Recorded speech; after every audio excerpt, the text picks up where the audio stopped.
अनुमति नहीं क्यों बोल रहा है? ऑन कर दूँ, अनुमति नहीं है। ऑन कर, नहीं है ना, नहीं चल रहा। हाँ अब चला।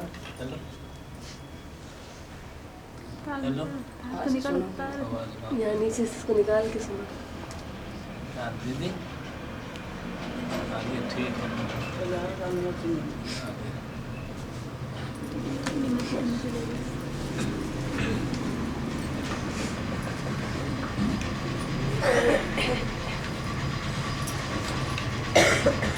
कल ये प्रसंग था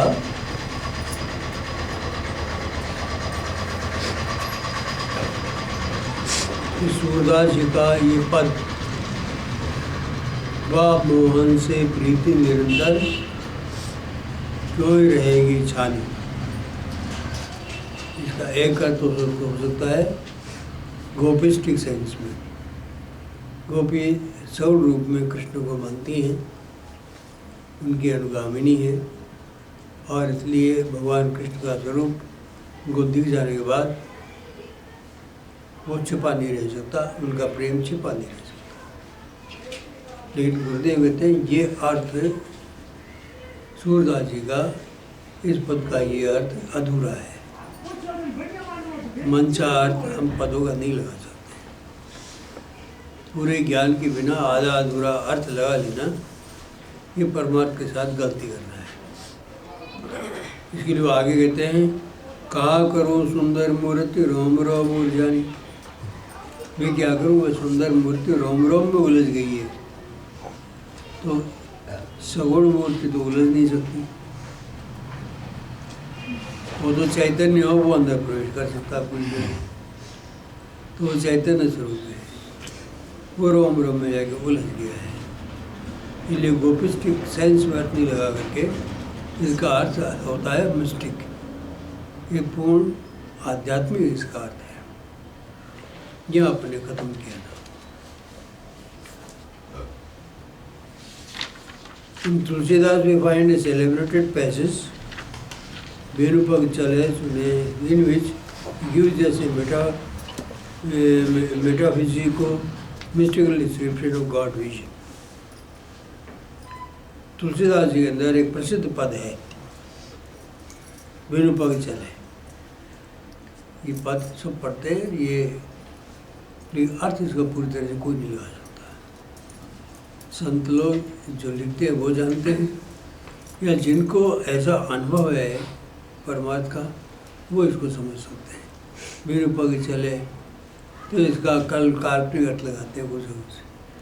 यूनिवर्सिटी में बड़े बड़े प्रोफेसर भी पढ़ाते हैं इसको, इसका अर्थ समझते नहीं है वो। In which he gives us a metaphysical, mystical description of God vision. वहाँ वो मेटाफिजिकल और मिस्टिकल दोनों का मिला जुला रूप है, ऐसा वो ईश्वर दर्शन का वर्णन करते हैं, जिसमें वो कहते हैं कि विरूपक चल है, मेटाफिजिकल भी है और मिस्टिकल भी है। मेटाफिजिकल इस सेंस में कि ये ईश्वर का वर्णन है, मिस्टिकल इस सेंस में कि ये अनुभव का वर्णन है। जब अनुभव का वर्णन है तो मैं मिस्टिक है, अनुभव पर है। और ईश्वर का वर्णन है, विरूपक चले सुने बिनु काना, बिनु कर कर्म करे विधि नाना, ईश्वर का वर्णन है। तो ये अति भौतिक है, मेटाफिजिकल है, बियॉन्ड फिजिक्स है, इसलिए मेटाफिजिकल है। But it is concern with experience, हमारा अनुभव है, केवल ईश्वर का वर्णन नहीं है, ये हमारा अनुभव है, इसलिए ये मिस्टिकल है।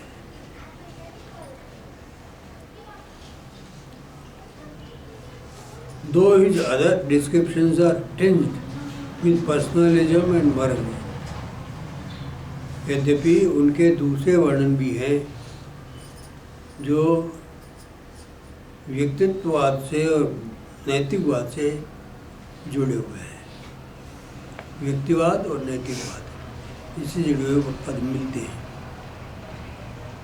पर्सनलिज्म का मतलब है कि he regards God is a incarnate person, इसलिए पर्सनलिज्म है। ईश्वर को अवतारी पुरुष मानते हैं, अवतार लिया वो पुरुष है भगवान।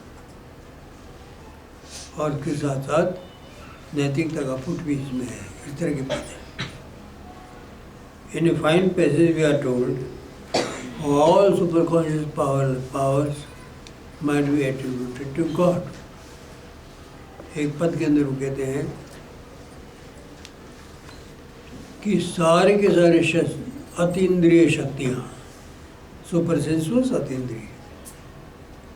अतीन्द्रिय शक्तियाँ ईश्वर के में मानी जा सकती है, may be attributed to God.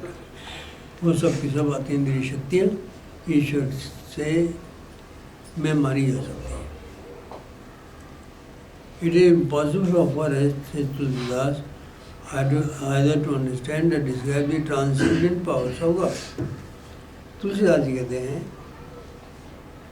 ये बात बिल्कुल असंभव है कि हम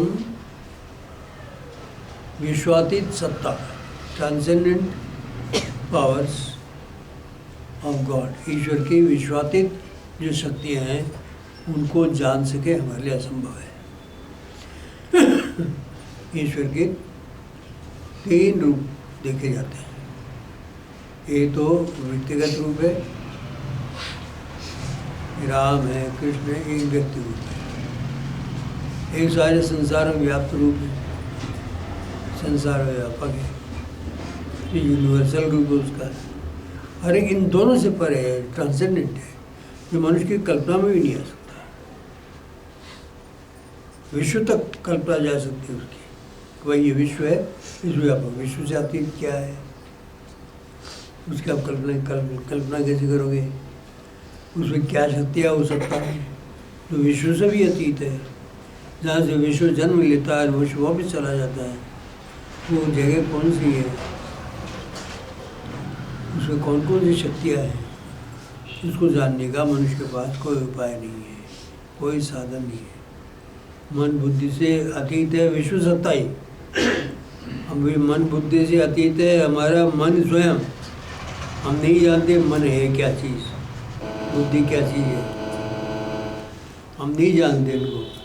तो मन बुद्धि को नहीं जानते, अंदर बैठे हुए आत्मा को नहीं जानते, तो संसार व्याप्त परमात्मा को कैसे जानेंगे? और व्यक्ति और विश्वात्मा से परे जो परमात्मा है, जो उसकी शक्तियाँ हैं, उनको कहाँ से जानेंगे? ये तुलसीदास जी कहते हैं कि विश्वात्मक सत्ता की कल्पना तो कर सकते हैं कि है कोई, लेकिन विश्व से परे जो सत्ता है उसकी तो कल्पना भी नहीं हो सकती। उसे ज्ञान होना, उसके शक्तियों का ज्ञान होना तो बिल्कुल असंभव है। अस बात अलौकिक करनी, महिमा ता सुनाए जनी भरनी नहीं भरनी। इस प्रकार से उसके सब अलौकिक कर्म हैं भगवान के, उसके महिमा का वर्णन नहीं किया जा सकता। Mystic experience would consist just in knowing at first hand the supersensuous powers of God. बड़ी इम्पोर्टेंट लाइन है। तुलसीदास जी कहते हैं कि ईश्वर की उस सत्ता के क्या गुण हैं उसको नहीं जान सकता कोई। गुरुदेव यहाँ पर रिमार्क देते हैं कि हमारा जो परमात्मा का अनुभव है उसका मतलब ये है कि हम सुपर सेंस पावर, अतीन्द्रिय शक्ति है ईश्वर की, उसको जान पाए। हमारे परमात्मा का मतलब ही क्या होगा अगर नहीं जान पाए?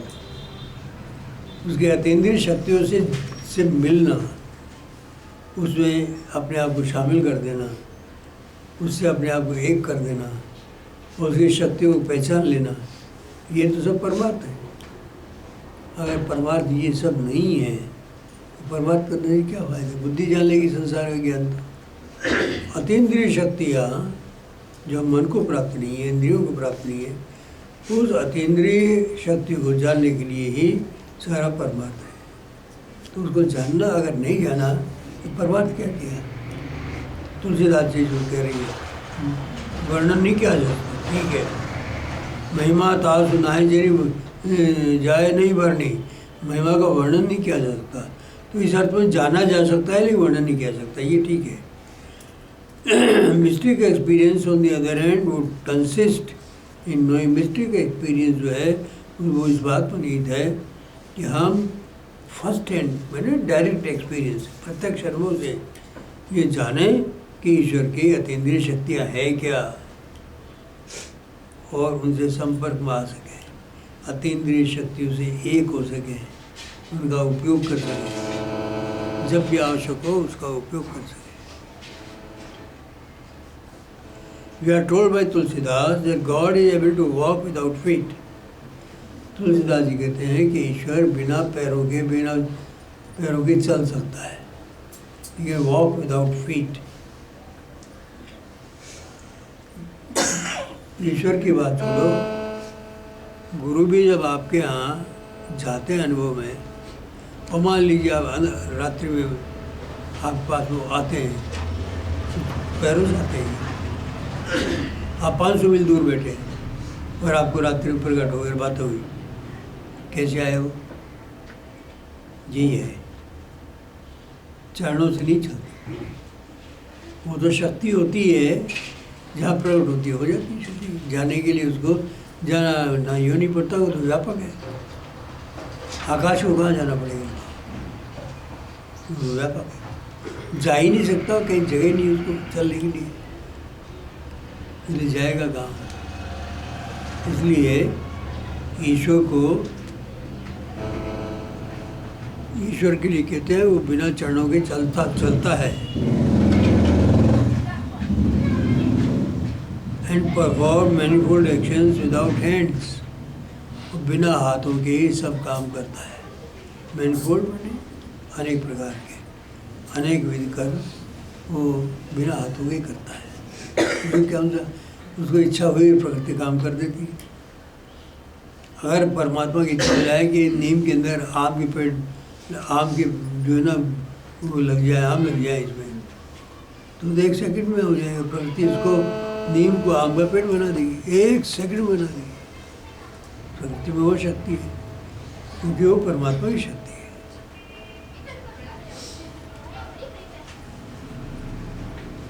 क्योंकि हर एक चीज़ में सारा संसार नहीं, हर एक चीज़ में सारा संसार कण हो गया, जहाँ वो इच्छा करेगा वही।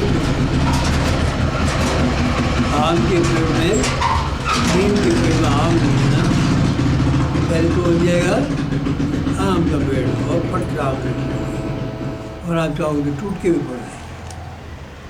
ईश्वर को क्या बोलते हैं?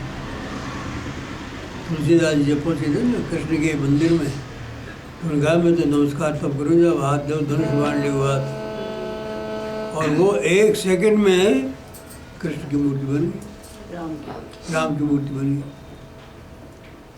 क्या संभव हुआ? ऐसे अनेक उदाहरण मिलते हैं, एक नहीं अनेक उदाहरण मिलते हैं जो मनुष्य के लिए असंभव है, कल्पना भी नहीं कर सकता मनुष्य। ये प्रकृति में परमात्मा के लिए कुछ भी असंभव नहीं है। He is able to see without eyes, बिना आँखों के देख सकता है वो। परमात्मा आँख थोड़ी चाहिए, नेत्र क्या, नेत्र तो उसने बना दिए हैं, उसके नेत्र क्या जरूरत है? नेत्र थोड़ी की बिना आँखों के सब देखता है। Hear without ears, कानों के बिना सुन सकता है। He is able to smell without a nose and touch without a body, बिना कान नाक के वो सूंघ सकता है और बिना शरीर के स्पर्श कर सकता है। मौनी बाबा कह रहे थे मैं चित्रकूट में गया तो वहाँ मैंने बड़ी तपस्या की, एक गुफा के अंदर, बहुत गहरी गुफा थी। फिर मैं जब तपस्या का टाइम समाप्त हो गया तो बाहर निकला, मैंने कहा हो अब तो मैं चल के अब खीर खाने की इच्छा हो रही है। बम्बई में उसके कुछ साधक हैं, वहाँ मैं जाऊँगा फिर। इतना कहते ही किसी ने हाथ पकड़ा मुझे जोर से, ऐसा लोहे जैसा हाथ था, और पकड़ के गुफा से एकदम बाहर निकाल के धक्का दे दिया। सर वो दिख नहीं रहा है कौन ये, बिना हाथ के पकड़ लिया। हनुमान जी थे, इन्होंने पकड़ के बाहर फेंक दिया कि इच्छाओं को लेकर के तुम तपस्या करते हो, इच्छा मरी नहीं है तुम्हारी, और बाहर फेंक दी रही। तो बिना हाथ के सब काम कर सकते हो।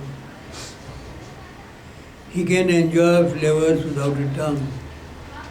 बिना जीभ के सब रस ले सकते हैं। क्या हो रहा है?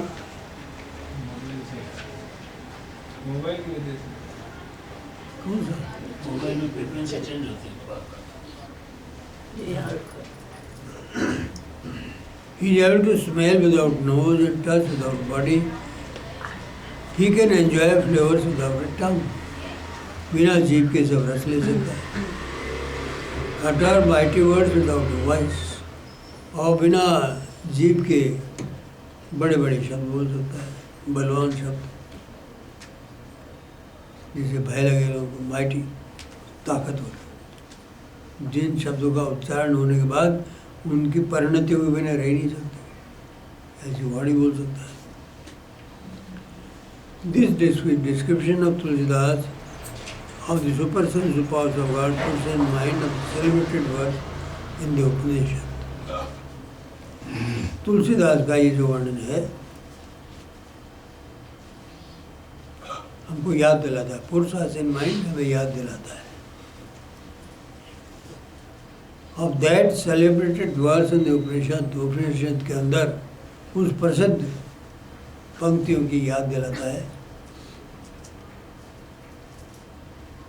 which tells us, हमसे के धम बताती है, अपाणिपादो जवनो गृहीता पश्यत् चक्षु श्रोत्य कर्ण। अपाणिपादो जवनो गृहीता, अपाणिपाद होकर कोई जल्दी से चल सकता है, गति कर सकता है, बिना चक्षु देख सकता है, और श्रोत्र अकर्ण है, बिना कान के सुन सकता है। उपनिषद में जैसा कहा गया है वैसा ही है। It is important to remember the difference between the description of supersensual powers in Tulsidas and Sudas is the age that while Sudas in the preceding verse tells us about the supersensual powers of the mystic, Tulsidas in the present one tells us about supersensual powers of God. तो ये मैंने आपको संकेत पहले ही कर दिया था, जो शक्ति ईश्वर में बताई जाती है गुरु के अंदर भी वही चीज़ होती है। वही बात फिर कह रहे हैं। ये बात ध्यान में रखने की है कि तुलसीदास जी ने जिन अतीन्द्रिय शक्तियों का वर्णन किया है उसमें डिफरेंस क्या है? Difference between the descriptions of supersensuous powers. Supersensuous powers का जो डिस्क्रिप्शन है तुलसीदास में और सूरदास के अंदर, वो ये है कि इन्हें प्रीसीडिंग वर्स पहले वाले पद में तुलसीदास हमें, हाँ, सूरदास हमें एक संत के सुपरसेंसस पावर्स के बारे में वर्णन करता है। संत की सुपरसेंसस पावर क्या होती है उसका वर्णन कर रहे हैं। और तुलसीदास इस पद के अंदर बताते हैं कि ईश्वर में सुपरसेंसस पावर्स क्या होती है। और क्योंकि संत और ईश्वर एक ही हैं, इसलिए हमें ये भेद ज़्यादा गहराई से नहीं मानना चाहिए। अपनी अपनी रुचि के अनुसार वर्णन कर दिया है, बाकी दोनों में एकता हमारे ग्रंथों मानते हैं, अंतर नहीं है। इसलिए सूरदास का भी कहना ठीक है कि ये संत में ये शक्तियाँ होती हैं,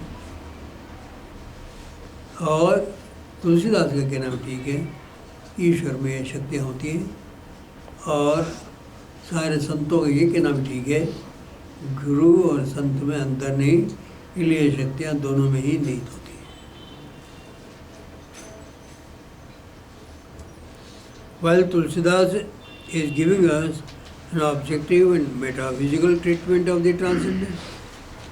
तुलसीदास जी तो हमें अति भौतिक और विश्वातीत ऐसा शक्तियों का वर्णन कर रहे हैं।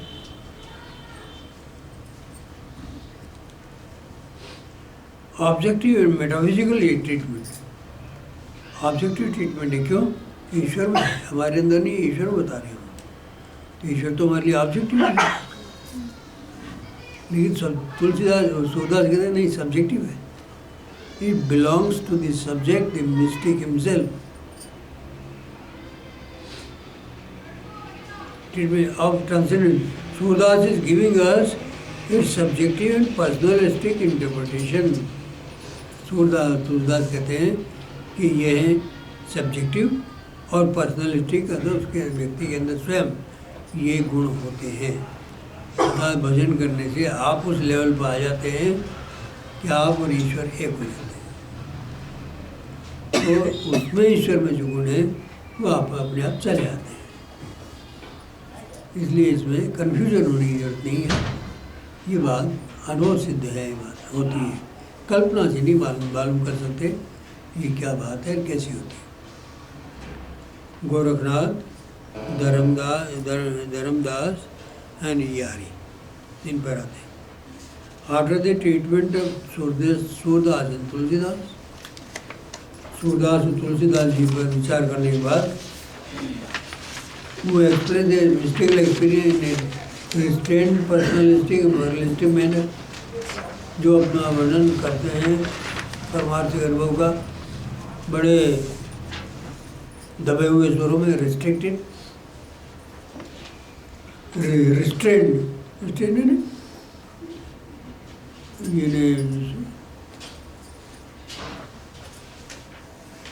रिस्ट्रेंड का क्या कहोगे मिश्रा जी? रिस्ट्रेंट का याद करोगे? हाँ, मतलब नियंत्रित करके, मतलब खुले रूप में नहीं बोल रहे हैं, नियंत्रित करके बोल रहे हैं। रिस्ट्रेंट, पर्सनलिस्टिक, मॉरलिस्टिक मैनर, व्यक्ति रूप में, नैतिक रूप में, और दबे हुए स्वर में बोल रहे हैं। दबे हुए स्वर, ये ठीक रहेगा। दबे हुए स्वर में बोल रहे हैं, खुले स्वर में नहीं बोल रहे हैं। We go on to the riot of mystical experience in such saints as Gorakhnath, Dharamdas, Yari, Charandas, and others.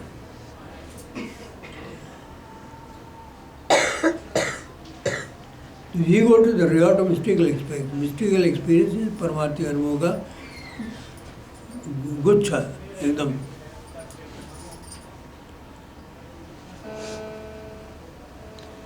जिसमें कोई रेस्ट्रिक्शन नहीं है, अनरिस्ट्रेंड।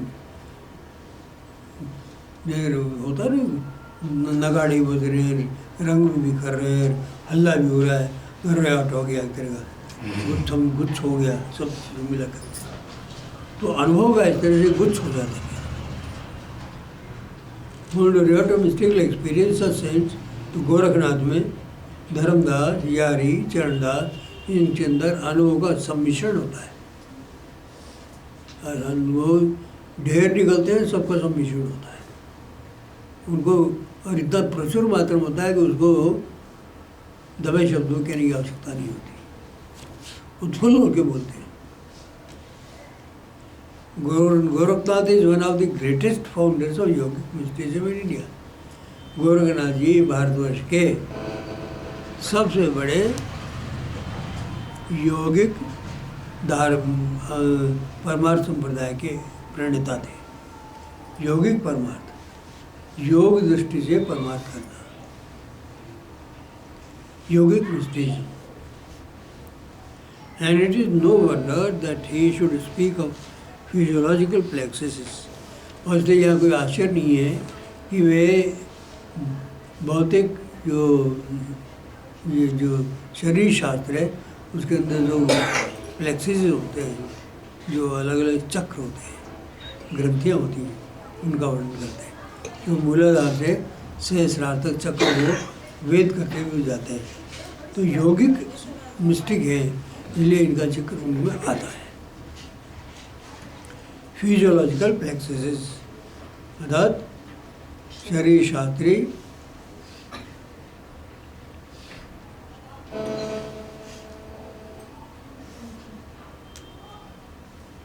प्लेक्सस चक्र, शरीर शास्त्री चक्र।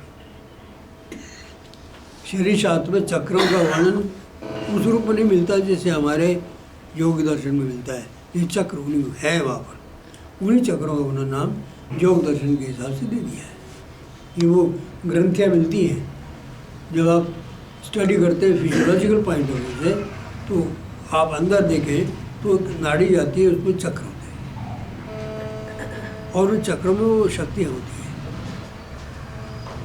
ये हमारे योग दर्शन में उनका नाम मूलाधार, सहस्रार, कंठ में दूसरा चक्र है, हृदय में है, अनाहत नाद का चक्र है, अनाहत चक्र है, भ्रूमध्य का चक्र है। इन चक्रों के नाम हमें योग दर्शन के अनुसार दिए हैं। लेकिन अब मालूम पड़ा है कि ये चक्र वास्तव में भौतिक शास्त्र ने बताया, इनके शरीर शास्त्र ने बताया कि हमें शरीर की संरचना को ढूंढते ढूंढते इन चक्रों का हमको ज्ञान हुआ है। ये है ही चक्र। योग दर्शन में नाम उन्होंने दूसरा दिया है। Physiological plexuses and position in a manner worthy of Hatha Yoga. हठ योगी के लिए जिस प्रकार उचित होता उसके लिए उसी तरह का उन्होंने वर्णन किया है। वहाँ पर फिजियोलॉजिस्ट दूसरी तरह से वर्णन करेंगे। Nevertheless, the fact remains that in spite of the Hatha Yoga, Gorakhnath and his compeers had reached a very high level of mystical experience. Nevertheless, फिर भी ये बात सही है, fact remains, ये बात सही है, that in spite of the Hatha Yoga, इस Hatha Yoga के रहते हुए भी गोरखनाथ और उनके साथी कंपियर्स एंड साथी, गोरखनाथ के साथी परमार्थिक अनुभव के बहुत ऊंचे स्तर तक पहुंच गए थे। हठ योग में अटके नहीं रहे बोले।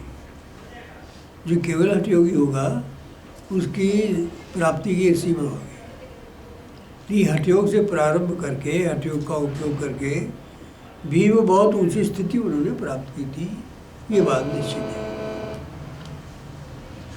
हिंदी सॉन्ग शून्य शिखर में स्वरत लगाया देखो, ये पद है शून्य स्वरत में, शून्य शिखर में स्वरत लगाया देखो। We first assertion of Gorakhnath anticipating much modern physiological psychology। हमारे यहाँ हम यहाँ इसमें देखते हैं कि इस गोरखनाथ ने सर्वपहले असर्ट किया, बताया है, जो एंटिसिपेट करता है, पूर्व कल्पना है किसकी, एंटिसिपेट है पूर्व कल्पना करना। मच मॉडर्न फिजियोलॉजिकल साइकोलॉजी, आजकल की जो वर्तमान की फिजियोलॉजी है, साइकोलॉजी है, और फिजियोलॉजिकल साइकोलॉजी, आजकल साइकोलॉजी में फिजियोलॉजिकल ज़्यादा हो गई है, पहले साइकोलॉजिकल ज़्यादा थी। साइकोलॉजिकल होने से पहले मेंटल ज़्यादा थी, मेंटल होने से पहले सोल रिलेटेड ज़्यादा थी। तो क्रम से उतरते उतरते फिजियोलॉजिकल बन गई है। पहले साइकोलॉजी हुआ the science of the soul. तो सोल का तो पता नहीं लगा उनको, तो वे बोले psychology is the science of consciousness. Consciousness से पता डिवाइन नहीं कर पाए। Psychology is the search of the intellect, बुद्धि, इसका भी पता नहीं लगा बुद्धि क्या है। खूब खोज के खोपड़ा फाड़ के देख लिया लोग, बुद्धि का पता नहीं चला।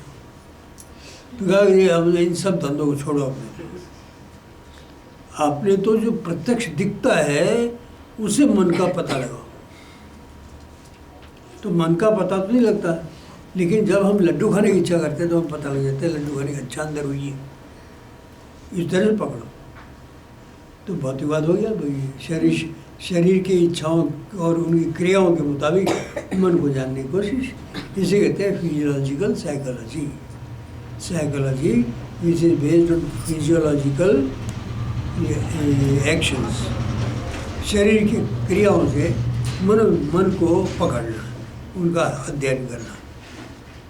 लेकिन इसमें भी वो लोग फंस गए, मन का तो अध्ययन हुआ नहीं, शरीर का अध्ययन ज़्यादा हुआ और बिहेवियर साइकोलॉजी हो गई। और इसका मतलब वो सारा का सारा मेंटल जो एक्शन था वो सारा बिहेवियर पर आ गया। अब ज़्यादा विस्तार की जरूरत नहीं है, फिजियोलॉजिकल साइकोलॉजी का मैंने मोटा सा बताया। The lateral ventricle must be regarded as the seat of Jansen Lord, और फिजियोलॉजी कहती है लेटरल वेंट्रिकल। वेंट्रिकल है ना डिप्रेशन, गड्ढा, लेटरल है ना बगल के, तो दो बगल के गड्ढे हैं दिमाग में, उनके अंदर, और फिर एक तीसरा और मिल गया इनको, और फिर चौथा और ये मिल गया इनको। इन गड्ढों के अंदर सारी आत्मा की क्रियाओं के केंद्र हैं। तो लेटरल वेंट्रिकल में आत्मा का निवास है। इन गड्ढों के अंदर आत्मा की स्थिति यहाँ सब क्रिया चालू होते हैं, सारा ब्रेन यहाँ से फंक्शन करता है। गुरुदेव ने शुरू से इसकी स्टडी की, लेटरल वेंट्रिकल क्या होते हैं, फिजियोलॉजी से बहुत बातें की इन्होंने, और अंत में इन्होंने मानी किया कि ये स्थान है। क्योंकि जब आपको अनुभव आता है तो आप देखते हो कि आपके ऊपर दबाव पड़ता है, वो वेंट्रिकल पर दबाव पड़ता है। आत्मा को जागृत करने के लिए, चैतन्य को जागृत करने के लिए वो केंद्र को चलाना पड़ता है, तब वो जागृति आती है। तो वो जो दबाव पड़ता है वो वेंट्रिकल पर होता है, आत्मा जागृत होती है वहाँ पर। हठयोग में तो सीधी नहीं होती, क्योंकि नीचे से चलना पड़ता है। लेकिन अपने योग में जब ऊपर से शक्ति डाली जाती है, उसमें मस्तक पर सीधे दबाव पड़ता है, और दबाव पड़ के आपको महसूस होता है कि दबाव है। सब कहते हैं दर्द बहुत होता है, दबाव है। दबाव किसका है? शक्ति का दबाव है। और वो लेटरल वेंट्रिकल उनके मस्तिष्क या आत्मा के निवास है, जो रहती क्या है, वो कनेक्टिंग पॉइंट है। अगर देखा जाए तो जैसे कोई कूलर है, कूलर में आप वायर लगा दो, और वायर में कूलर को जोड़ने के लिए कोई कनेक्शन कर दो आप, तो इलेक्ट्रॉन सारे इसके माध्यम से उसमें चले गए। तो अब उस फ्लो को यदि आप कहो कि इलेक्ट्रिसिटी इसमें निवास करती है, निवास नहीं करती है, फंक्शन करती है। तो ऐसे ही हमारे ब्रेन में कनेक्टिंग पॉइंट है, जहाँ से ब्रह्म शक्ति उतर के काम करने लगती है। ब्रह्म शक्ति उतर के जब काम करने लगती है और मैं बोलने लगती है, तब हम उसको आत्मा कहते हैं। मैं का मतलब आत्मा, मैं बोलने लगती है। शरीर में आकर के मैं जाग गया, कुत्ते आकर के भौंकने लगती है, तो वो कनेक्ट हो गया वहाँ पर। कुत्ते की मशीन कनेक्ट हो गई, तो भौंकने का काम चालू हो जाएगा। ईश्वर कुत्ता नहीं बन गया, कुत्ते की मशीन को उससे कनेक्शन मिलने पर उसका काम चालू हो गया। इसे सब कुछ करने वाला ईश्वर है, सारे मशीन ईश्वर चला रहा है। कई तरह की मशीन है, बिजली चलती है कि नहीं चलती है। ठंडक देखो, इसमें ठंडक आ रही है, इसके अंदर हीटर में गर्मी आ रही है। तो मशीन ही अलग अलग है, इलेक्ट्रिसिटी तो वही है। इसी प्रकार से शरीर अलग अलग तरह के बने हुए हैं, सबके फंक्शन अलग हैं, लेकिन उसके अंदर ब्रह्म वस्तु का कनेक्शन है। वहाँ जो ब्रह्म वस्तु का कनेक्ट होती है, वही हम कहते हैं ये आत्मा है, क्योंकि मैं करके बोलती हूँ, इसलिए उस आत्मा है। और यदि प्रकट हो गई तो आपका ही रूप में प्रकट होगी, क्योंकि मैं से तादाद में हो गया उसका, इसलिए आपके रूप में प्रकट होगी। ऊपर से आएगी वो, अस्मात् शरीरा समुत्थाय, ऐसा लिखा उपनिषदों में। और ऊपर के प्रकाश से एक होकर के फिर आपके रूप में प्रकट होती है, निकल के ऊपर के चैतन्य से मिल करके फिर आपके रूप में प्रकट होती है। ऐसा उपनिषद में वर्णन गुरुदेव ने किया है वर्णन। तो है तो शक्ति ऊपर मंडराती है। आपके सहस्रार के ऊपर एक चक्र और है जहाँ ब्रह्म शक्ति होती है, वो कनेक्ट हो जाती है आपके सहस्रार। सहस्रार से वेंट्रिकल्स होते हैं, इनके अंदर वो आती है, फिर इन वेंट्रिकल से सारे नर्व सिस्टम में पड़ा हुआ है। नर्वस सिस्टम के पीछे भी एक और नर्वस सिस्टम होता है जिसका आत्मा से डायरेक्ट संबंध होता है।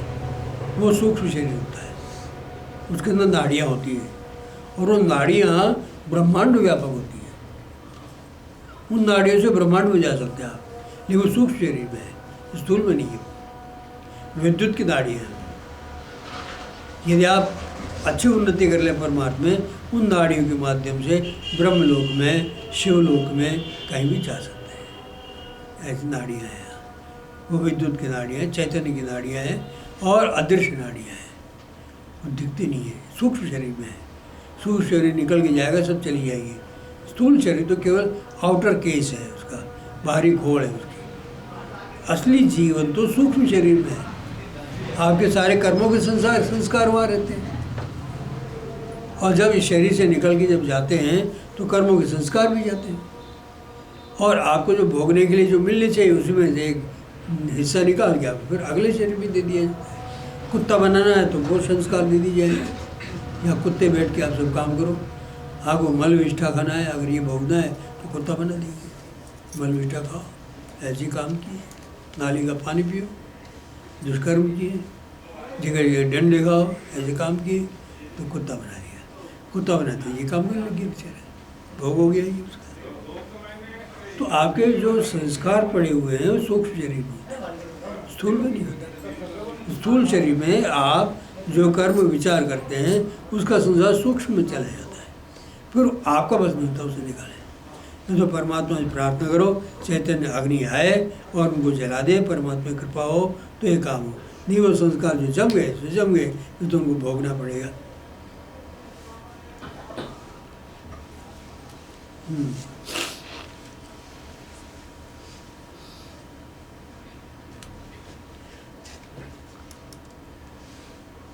हिंदी सॉन्ग शून्य शिखर में सूरत लगाए देखो, we have first the assertion of Gorakhnath, we have first the assertion of Gorakhnath, anticipating much more physiological psychology that the lateral ventricle must be regarded the seat of the unseen Lord.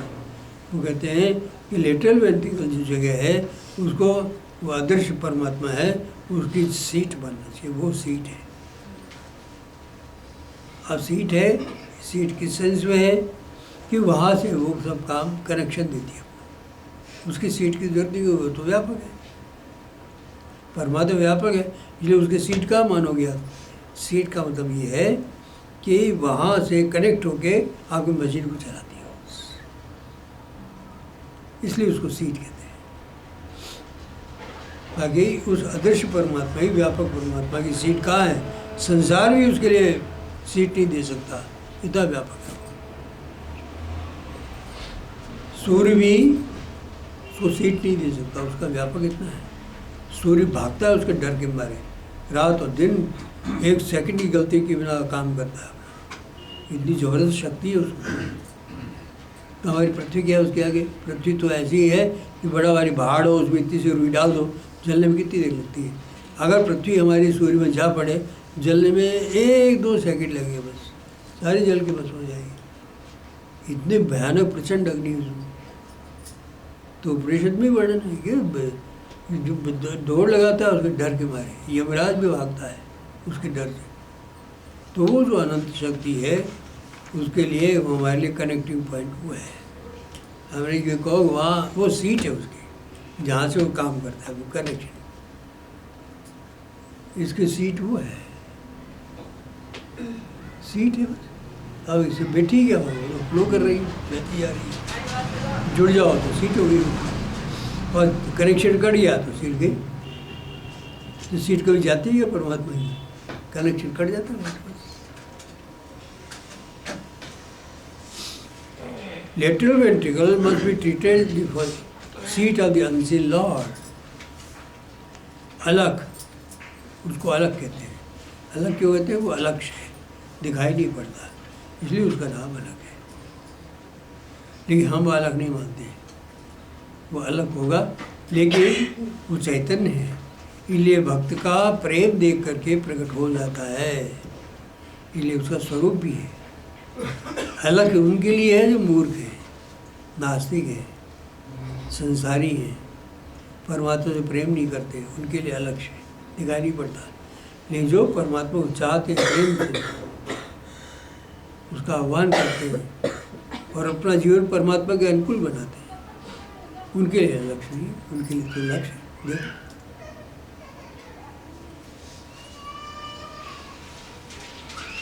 Secondly, coming to other physiological considerations, the ida and the pingala, the left and the right nerves and sympathetic system are described by him as wavering chauris on the two sides of the invisible God.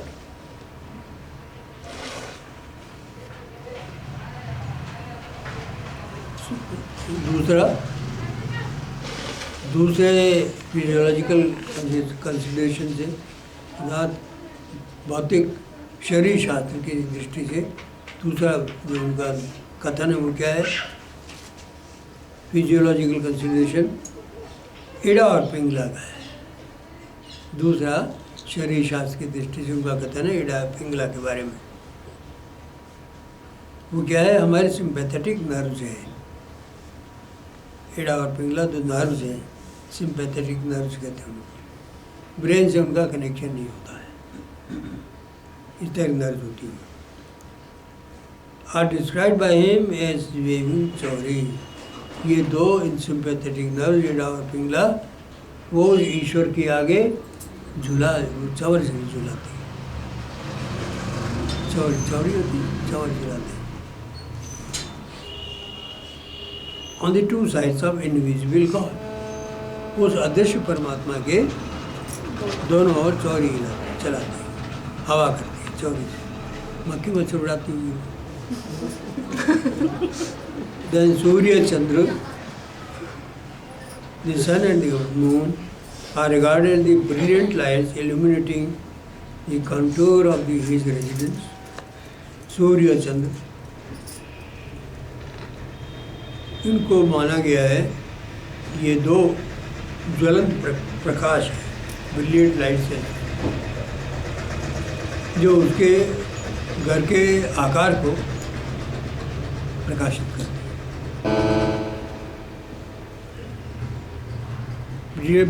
Brilliant lights illuminating the contour of his residence, उसके घर के आकार प्रकार को प्रकाशित करने वाली है। दिवाली का प्रकाश होता है, जब दिवाली आती है, लक्ष्मी जी का आगमन जो होता है, तो हम कितना सजाते हैं घर को। तो यहाँ तो ईश्वर का प्रकाश होने वाला है, उसका घर कितना सजेगा बताओ। भक्त वहाँ जाकर के उसको देखने का, दर्शन करेगा, तो घर कितना सजा हुआ होगा उसके लिए। ईश्वर कितने सज धज के बैठेंगे उसके आगमन पर, उसका स्वागत करने के लिए, क्यों उसने जीवन बताया, भक्ति में बिताया ईश्वर जी में, तो उसका भी ऐसे ही स्वागत तो होना चाहिए। कुत्ते बिल्ली बात ही अगर मान लीजिए उसने समय बिताया होता तो नरक में जगह मिलती उसको, लेकिन उसने तो भक्ति में समय बिताया है, ईश्वर के प्रेम में समय बिताया है, तो उसको जब वहाँ जाएगा तो ईश्वर स्वयं स्वागत करने के लिए ऐसा 10 के मकान में उसको मिलेंगे। आ जाओ, तुम डिजर्व करते हो ये ट्रीटमेंट, आ जाओ। It may be remembered that the words Surya and Chandra are used here in their original sense of great brilliant lights. ये याद रखने की बात है कि सूर्य चंद्र यहाँ पर इड़ा और पिंगला के रूप में वर्णन नहीं है ये, लेकिन उनका जो मूल अर्थ है सूर्य चंद्र का, यानी बहुत ज्वलंत प्रकाश का, ये जो अर्थ है, इस अर्थ में यहाँ पर सूर्य चंद्र का इन्होंने प्रयोग किया है। Not in the yogic sense, योग के अर्थ में इसका प्रयोग नहीं किया है, या इड़ा और पिंगला को और कहते हैं सूर्य चंद्र, ऐसा नहीं है। Where they meant the left and right nadis respectively, योग के अर्थ में बाएं और दाएं नाड़ी, चंद्र नाड़ी, सूर्य नाड़ी, वो अर्थ नहीं है, लेकिन तीव्र प्रकाश का ही द्योतक है। In which case they become identical with the Ida and Pingala which are described above as waving chauri. अगर हम सूर्य चंद्र को इड़ा पिंगला मान लेंगे तो इड़ा पिंगला होएगी वो, तो फिर तो उनका तो फंक्शन चौर झुलाना बताया है और यहाँ पर प्रकाश करना बताया है, तो उन दोनों को एक कैसे कर देंगे? क्या प्रकाश से करेंगे चौरी उनको? लट्टू लेकर के बग भर 1000 वक्त का। तो इसका इड़ा पिंगला का मतलब वहाँ अलग है, और यहाँ सूर्य चंद्र का मतलब इड़ा पिंगला नहीं होकर के उनके ब्रिलियंस के, उनके प्रकाश के सेंस में ही है। Further, we are told by Gorakhnath that musical instruments such as drums and flutes and cymbals and trumpets are being sounded in honor of the great unseen Lord. जब आप दर्शन करने जाओगे तो वहाँ वो आएंगे तो उनका स्वागत कैसे होगा? आपसे मिलने के लिए आएंगे ना, वो उनका स्वागत कैसे होगा? प्रकृति कैसे स्वागत करेगी उनका आपसे मिलने के लिए? करेगी। देखो गुरुनाथ कहते हैं कि म्यूजिकल इंस्ट्रूमेंट, संगीत के वाद्य, ड्रम, नगाड़े, फ्लूट, बांसुरी, सिम्बल्स, झांझ, मजीरे, ट्रम्पेट, तुरही, are being sounded in honour of the unseen lord. तो अलग ईश्वर के स्वागत में ये सब बज रहे हैं। ताल मृदंग पद पवली बजते हैं, हरदम पर नौबत चढ़ती की पद है। In such a rate of light and sound, इस प्रकार के प्रकाश और शब्दों के सम्मिश्रण में the lord of the seven seas, वो सातों समुद्र का मालिक, which expression is to be taken as equivalent to the self. इसका मतलब है सातों समुद्र का मालिक, इसका अर्थ ले लेना चाहिए क्या? सेल्फ, आत्मा। सातों समुद्र का मालिक कोई इतना बड़ा नहीं है जिसको देखने में आपको मुश्किल पड़े। आकाश को देखने में ही मुश्किल होती है, वो तो उससे आगे बहुत बड़ा है। वो तो आपके लिए आत्मरूप बन के आता है। वो कह के आता है, देख मैं तुझसे अलग नहीं हूँ, तेरे अंदर ही बैठा था रात और दिन। वो तू मूर्ख था, मेरे को पहचानता नहीं था। अगर पहचान लेता तेरा जीवन सुखी हो रहता सारा। गुरु के पास जाता, भजन करता और सबका भंडार खोज लेता। मूर्ख तो चक्कर में पड़ा क्यों दुनिया? जिसको मैंने पहले ही कह दिया गीता में, दुख है, ये दुखालय शाश्वत है, उसमें गया क्यों तू? उस गंदी गलियों में क्यों निकल गया तू? ये राजमार्ग को, सुख के राजमार्ग को छोड़ के वहाँ क्यों गया तू? दुख तू नहीं अपनी इच्छा से पाया है, तू देने दो। मैंने तो कहा नहीं तू दुख में गया, मैंने तो पहले गीता में लिख के रख दिया है, मेरे वचन है वो दुखालय है बस शाश्वत कह दिया वहाँ। फिर तो नहीं मानो तो हम क्या करें? सड़क पर सिपाही का हाथ देना है, अगर हाथ दे रोको नहीं, आप जा भिड़ो किसी से, तो अब इसमें उसका दोष क्या? सिपाही तो गया, मैंने हाथ दिया था तुमको, फिर भी तुमने मोटरसाइकिल चला के जा भिड़े। इस प्रकार से बुद्धि को चालित करके उठ जीव चलते हैं और संसार में ठोकरे खाते हैं, रोते हैं, शरीर नष्ट हो जाता है, दिमाग नष्ट हो जाता है, सारा समूचा भगवान का दिया हुआ रूप बिगड़ जाता है, और जो आनंद के हकदार होते हैं उसे वो वंचित हो जाता है। सप्त सागर which has been referred to above is difficult to understand.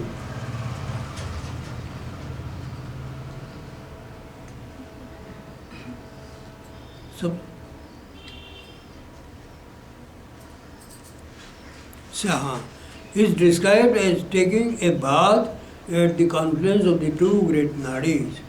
वह आपकी आत्मा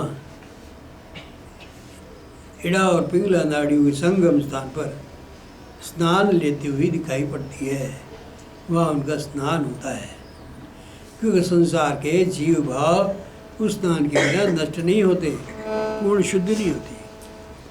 आप नहा के जाओ मान लो घर से, तो उतने शुद्ध नहीं होती जितने गंगा में डुबकी लगाने से होते। ये नियम बताया है हमारे संतों ने कि गंगा में डुबकी लगाने जाओ ना, तो पहले घर में नहा के जाओ, तो तुम्हारा शरीर का मैल तो उसमें नहीं घुसे। शरीर का मैल निकाल के फिर तुम उसमें जाओ तो वह अंतरात्मा का मैल उसे धुले। अंतरात्मा मैल शरीर बाहर के स्नानों से नहीं धुलेगा। अगर अंतःकरण को पवित्र करना हो तो उस भाव से गंगा में जाओ कि मैं अंतःकरण पवित्र करने के लिए, तो गंगा में वो शक्ति है पवित्र करे।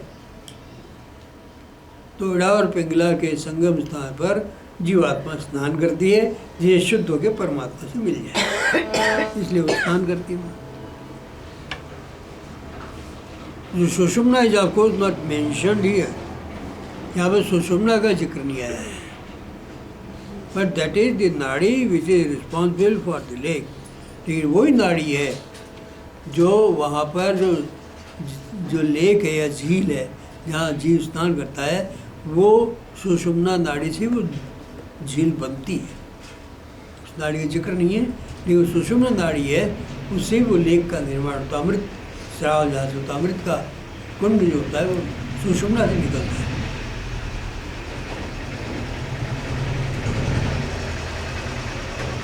For the lake in the little ventricle, little ventricle के अंदर जो लेक बनती है या जीव स्नान करता है वो सुषुम्ना नाड़ी है। वेर आल्सो द टू नाड़ी एडा एंड पिंगला मीट, जहाँ एडा और पिंगला दो नाड़ियाँ जाकर मिलती है। सुषुम्ना वहाँ पर है, लेक का निर्माण हो गया है, एडा और पिंगला वहाँ जाकर मिल जाती है।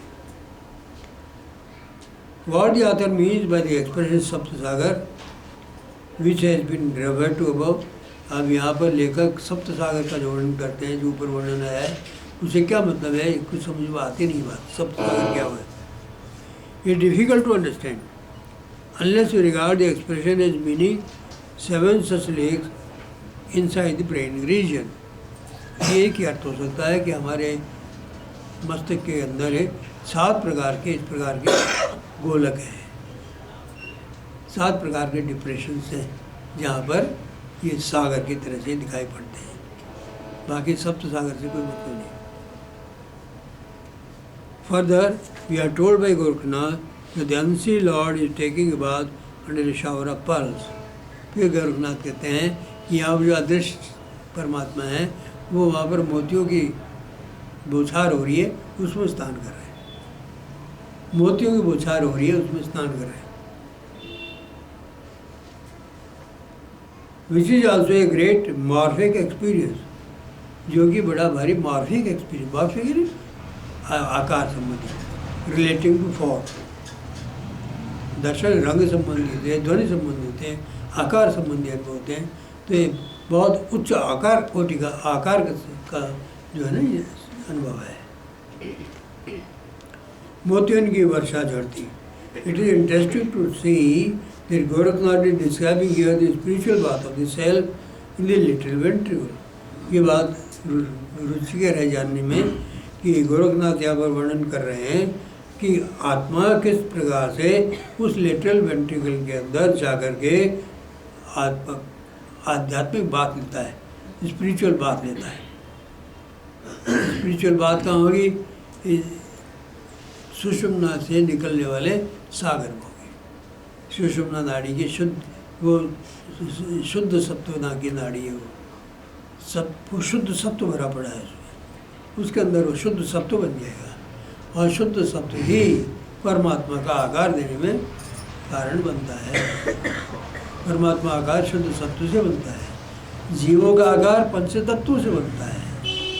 तो परमात्मा के लिए जो शरीर बनता है, जो आकार बनता है, शुद्ध सत्व से बनता है। जो प्रकृति के सत्व रजतम इनसे अतीत अलग है, शुद्ध, उसमें सत्व रजतम का लेश भी नहीं है, ऐसा वो शुद्ध सत्व है, उससे आकार बनता है परमात्मा का। जीवात्मा का भी आकार उसी से बनता है, जो प्रकट होता है तो वो शुद्ध सत्व से बनता है वो आकार। This conception was later developed by Dharmdas in the case of the saint। जो कि यहाँ जो ईश्वर के विषय में बताया है, बाद में धर्मदास ने इसी विचार को संत के अर्थ में बताया है। संत वहाँ स्नान करते हैं तो वो लिटिल वेंट्रिकल में, वो नाड़ी के कुंड में वो स्नान करते हैं।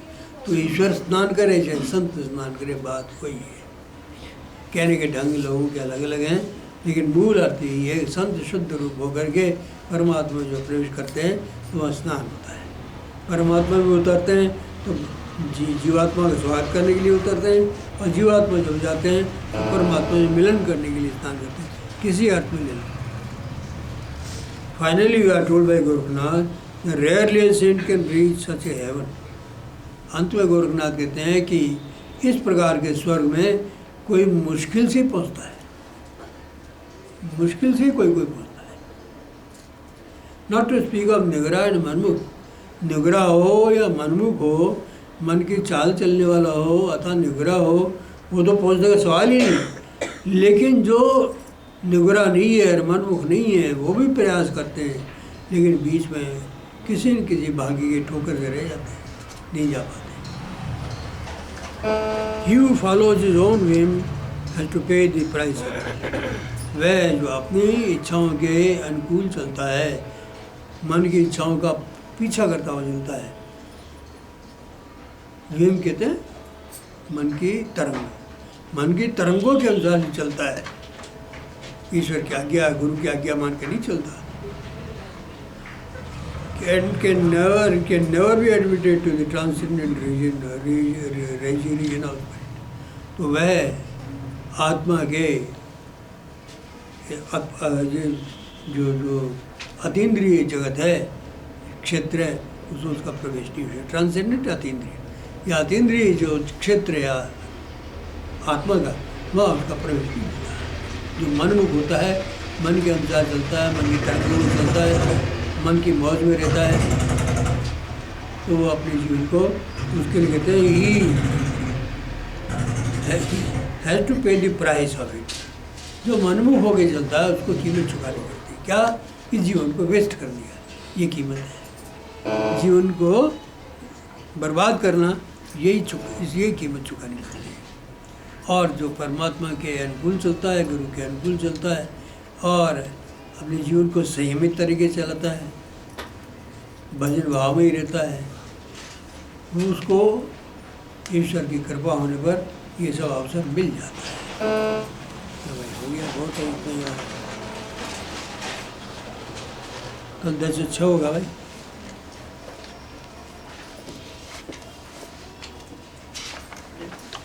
पूछो।